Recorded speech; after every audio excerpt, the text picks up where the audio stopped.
Di aliran Sungai Mahakam yang tenang, hidup salah satu mamalia air tawar paling langka di dunia, pesut mahakam.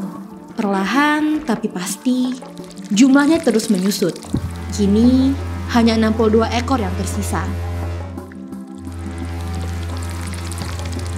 Menteri Lingkungan Hidup datang langsung ke Desa Pela, meninjau kondisi Sungai Mahakam, mendengar cerita warga, dan menyaksikan sendiri betapa seriusnya ancaman terhadap pesut mahakam.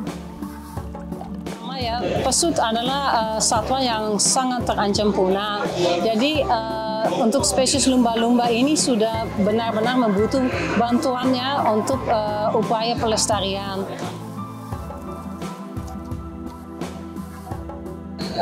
Pesut mahakam merupakan mamalia langka di dunia yang sudah hampir punah. Maka dari itu, komitmen kita agar mamalia ini jangan sampai punah karena sangat disayangkan hanya ada di Indonesia, khususnya di Kalimantan Timur, yaitu Desa Pela. Sebetulnya pesut juga punya peran dalam ekosistem. Dia dengan cara dia bergerak secara vertikal, dia mengombok perairan dan membuat perairan itu lebih subur, yaitu membawa nutrien dari bawah ke atas sehingga menjadi bagian dari rantai makanan. Jadi di mana pesut berada juga di situ akan perikanan lebih bagus begitu.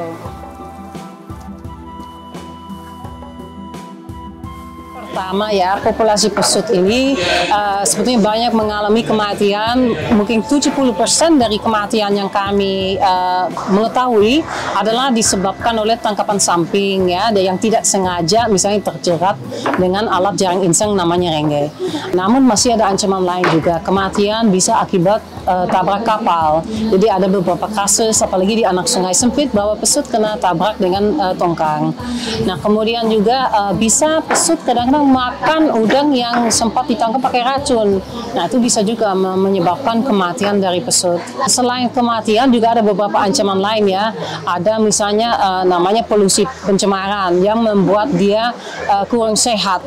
Ya seperti bahkan kami menemukan adanya sudah mikroplastik di dalam tubuh pesut yang masuk di lambung dan di usus dan juga mengganggu pencernaannya.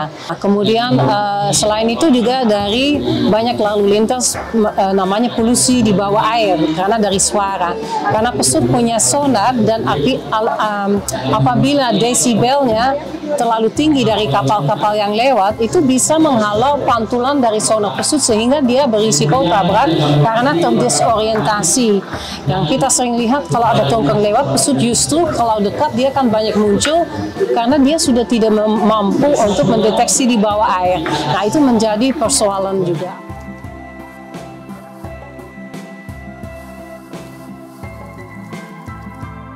Masyarakat di sini bagaimana supaya pesut itu tetap lestari, yaitu menggunakan alat tangkap yang ramah lingkungan. Kita ada peraturan desa atau perdes yang tentang yaitu larangan illegal fishing nomor 2 tahun 2018. Nomor 1 mungkin tidak buang sampah anorganik di makam. Jadi popok bayi atau apa harus semua dibiarkan dibakar atau dibawa ke TPS di darat. Memang kalau di sini sulit mungkin karena kadang-kadang desa tidak punya darat, makanya mungkin perlu dibawa dengan perahu ke darat seperti itu. Mungkin kedua yang bisa dilakukan adalah kalau pakai kapal dan di habitat yang sering pesut muncul, jangan terlalu laju.